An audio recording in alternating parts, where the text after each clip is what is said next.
Merhaba mucize severler. Bu videoda Halkmod kelebek penceresinin analizini yapacağımızı söylemiştik. Ama buna sadece kelebek penceresi demek yanlış olur aslında. Tavus kuşu penceresi de demeliyiz. Hatta bu tanım bile eksik kalıyor. Çünkü bu pencere tahmin ettiğimizden bile zekice tasarlanmış. Ama gelin baştan alalım.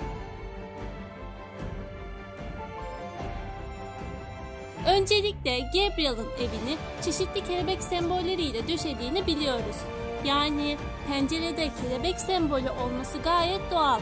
Ama bu pencere üzerinde kelebek olan sıradan bir pencere değil ve sadece akumatize odasında da bulunmuyor.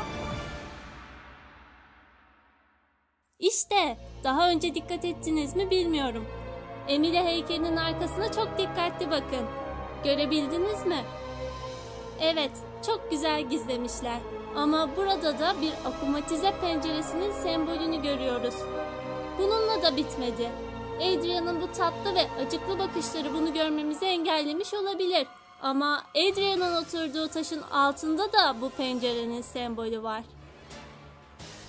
Kısacası bu sembol sadece Halkmod'a ait değil. Akuma ve Amok gönderilen bir pencere de değil.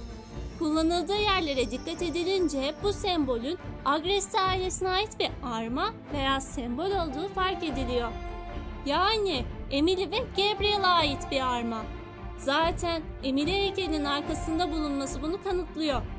Ama bu sembolün asıl ilginç tarafı bu da değil.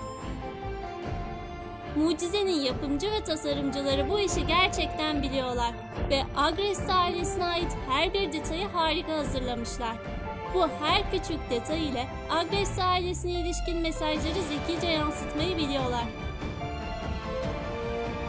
İşte pencerede bulunan bu tasarım hem çok zekice hem de çok duygusal. En baştan başlayacağım çünkü bu güzel cam pencerenin her küçük detayını birlikte analiz edelim istiyorum. İlk aşamada şuna bakalım. Bu hepimizin direkt dikkatini çeker ki camda bir kelebek sembolü var. Evet, bunu gizlemeye çalışmamışlar. Gayet bariz ve açık. İlk sezondan beri bize gösterilen Halkmod sahnesini size hatırlatmak istiyorum. Hep bu sahneyi gösterdiler her defasında sıkılmadan defalarca. Gözümüze sokar gibi. Evet, gözümüze sokmaya çalışıyorlardı. Peki neyi? Tabii ki kelebek sembolünü.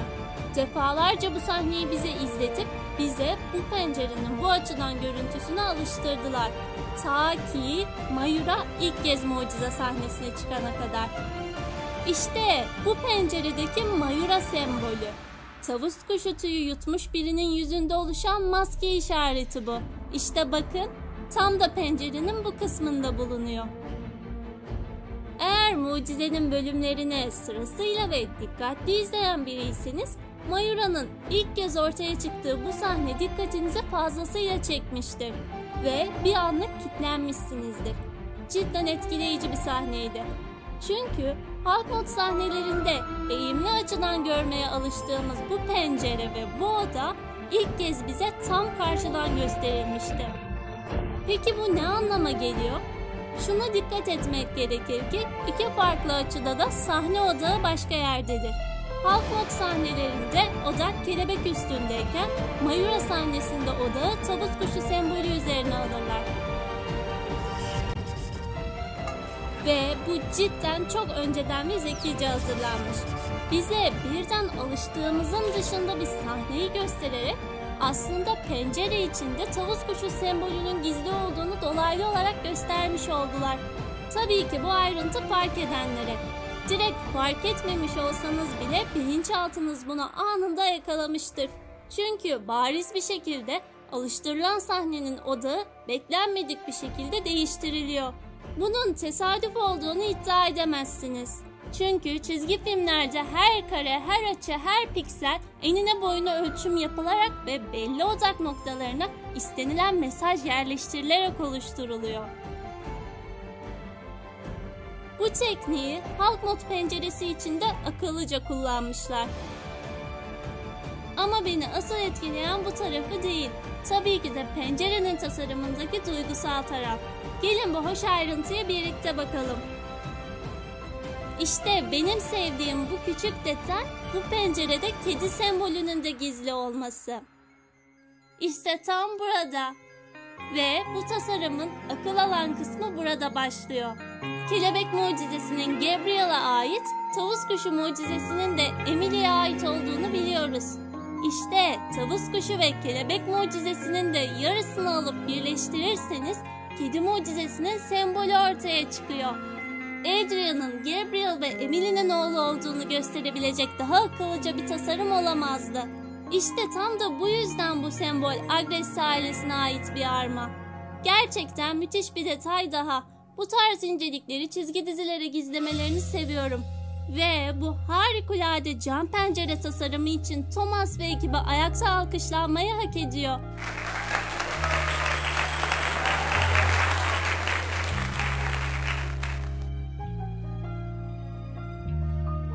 Emily heykelinin arkasında bu armanın bulunması gibi daha birçok yerde arma gizli olabilir. Bu armanın gizlenmiş olduğu başka yerleri keşfederseniz lütfen bizimle paylaşın. Bu ipuçlarını yakalamak gerçekten çok eğlenceli olabiliyor. Bu çizgi dizi gerçekten mucizevi. Ve işte planım hayal edebildiklerinin çok ötesine geçiyor. Buraya gel küçük akılman ve beni kötü.